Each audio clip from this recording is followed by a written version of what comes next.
Organic കെമിസ്ട്രിയിലെ മറ്റൊരു പ്രധാനപ്പെട്ട chapter ആയിട്ടുള്ള അമീൻസിനെ പറ്റിയിട്ടാണ് നമ്മൾ ഇനി പഠിക്കുന്നത്.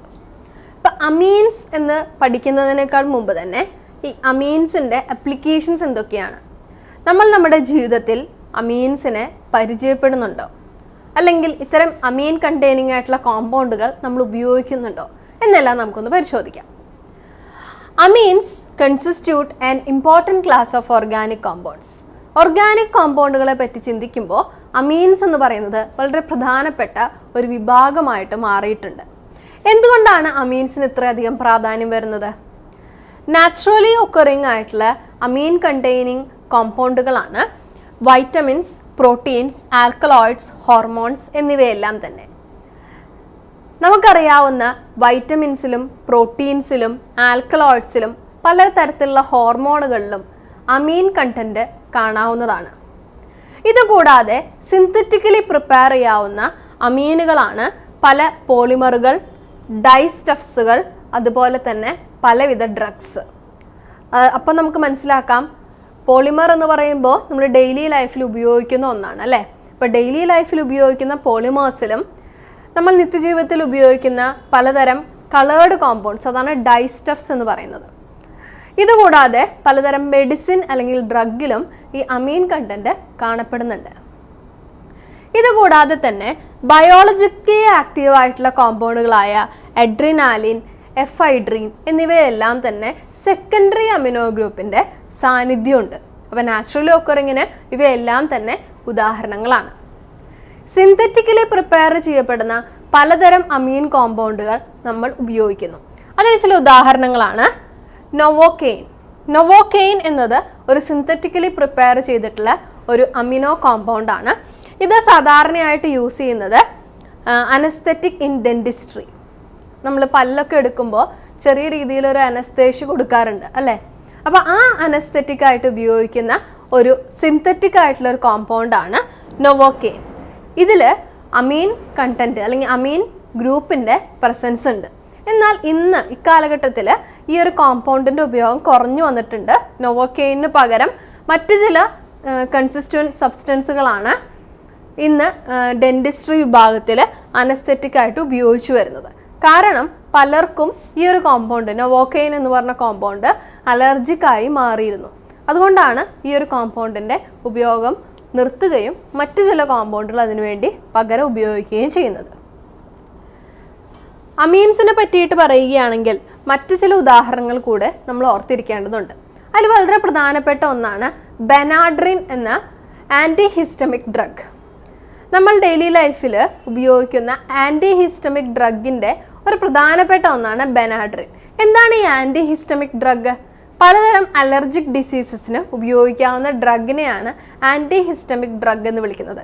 ഉദാഹരണമായിട്ട് അലർജി, ഫീവർ, കോൾഡ്, കഫ് എന്നിവയ്ക്കും ചിലപ്പോഴെല്ലാം ഈ ചൊറിച്ചിൽ, റാഷസ് അങ്ങനെയുള്ള അലർജിക് ഡിസീസസിനും ഉപയോഗിക്കുന്ന ഒരു ആൻറ്റി ഹിസ്റ്റമിക് ഡ്രഗാണ് ബെനാഡ്രിൻ. ഒരു ആൻറ്റി ഹിസ്റ്റമിക് ഡ്രഗാണ്.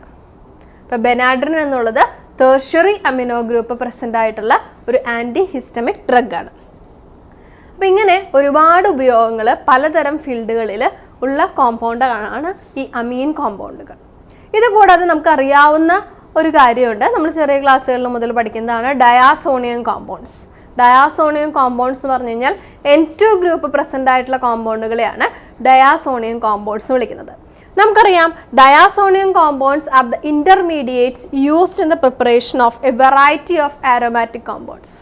പലതരം ആരോമാറ്റിക് കോമ്പൗണ്ടുകളുടെ പ്രിപ്പറേഷന് ഒരു ഇൻ്റർമീഡിയറ്റ് ആയിട്ടാണ് ഈ ഡയാസോണിയം കോമ്പൗണ്ടുകൾ ഉപയോഗിച്ചു വരുന്നത്. ഇത്തരത്തിലുള്ള ഡയാസോണിയം കോമ്പൗണ്ട്സ് പ്രിപ്പയർ ചെയ്യുന്നതും അമീൻ കോമ്പൗണ്ടുകളിൽ നിന്നാണ്.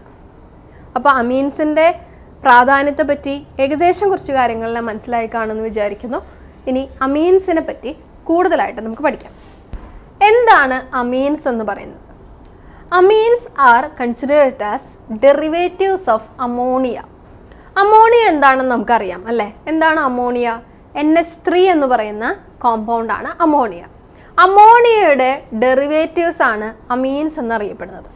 അപ്പോൾ എങ്ങനെയാണ് ഈ അമീൻസ് ഉണ്ടാകുന്നത്? Amines are obtained by the replacement of 1, 2 or 3 hydrogen atoms of ammonia by alkyl or aryl group. നമുക്കറിയാം അമോണിയ എന്ന് പറയുന്നത് NH3 ആണ്. അപ്പോൾ NH3 എന്ന് പറയുമ്പോൾ അതിൽ 3 ഹൈഡ്രജൻ ആറ്റംസ് ഉണ്ട്.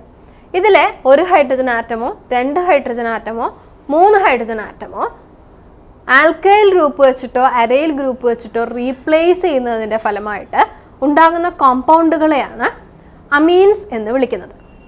അപ്പോൾ ചില ഉദാഹരണങ്ങൾ നോക്കൂ. അമോണിയ എന്ന് പറയുന്നത് NH3 ആണ്. അതിലെ ഒരു ഹൈഡ്രജൻ മാറി അതിന് പകരം ആൽക്കൈൽ ഗ്രൂപ്പായിട്ടുള്ള CH3 വരികയാണെങ്കിൽ it is an example for amine. ഇവിടെ NH2 ഗ്രൂപ്പ് ആണ് അമീൻ്റെ ഫങ്ഷണൽ ഗ്രൂപ്പ്. അപ്പം അമീൻസിൽ എന്തുണ്ടാവും? നൈട്രജൻ്റെ പ്രസൻസ് ഉണ്ട്, പ്രത്യേകം ഓർക്കണം. ഇവിടെ NH2 ഗ്രൂപ്പ് ഡയറക്റ്റ്ലി ഒരു കാർബൺ ആറ്റത്തിനോട് മാത്രമാണ് അറ്റാച്ച് ചെയ്തിരിക്കുന്നത്. അതുകൊണ്ട് തന്നെ it is an example for primary amine. NH3യിലെ 2 ഹൈഡ്രജൻ ആറ്റംസ് റീപ്ലേസ് ചെയ്തുകൊണ്ട് 2 ആൽക്കൈൽ ഗ്രൂപ്പ്സ് വരികയാണെങ്കിലോ this is also considered as an amine. This kind of amine is known as secondary amine. ഇവിടെ NH ഗ്രൂപ്പ് ഡയറക്റ്റ്ലി 2 കാർബൺ ആറ്റംസിനോടാണ് attach ചെയ്യപ്പെട്ടിരിക്കുന്നത്. അതുകൊണ്ട് തന്നെ ഇതിനെ secondary amine എന്ന് വിളിക്കാം. NH3യിലെ 3 ഹൈഡ്രജൻ ആറ്റംസും റീപ്ലേസ് ചെയ്ത് ആൽക്കൈൽ ഗ്രൂപ്പുകൾ വരികയാണെങ്കിലോ ഇതും ഒരു അമീൻ എക്സാമ്പിൾ ആണ്. ഇത്തരം അമീനുകളെയാണ് നമ്മൾ ടെർഷ്യറി അമീൻ എന്ന് വിളിക്കുന്നത്. കാരണം എന്താണ്? N എന്ന് പറയുന്ന ഗ്രൂപ്പ് 3 കാർബൺ ആറ്റംസിനോട് ഡയറക്റ്റ്ലി അറ്റാച്ച് ചെയ്തിരിക്കുന്നു. അതുകൊണ്ട് തന്നെ ഇതിനെ ടെർഷ്യറി അമീൻ എന്ന് വിളിക്കാം.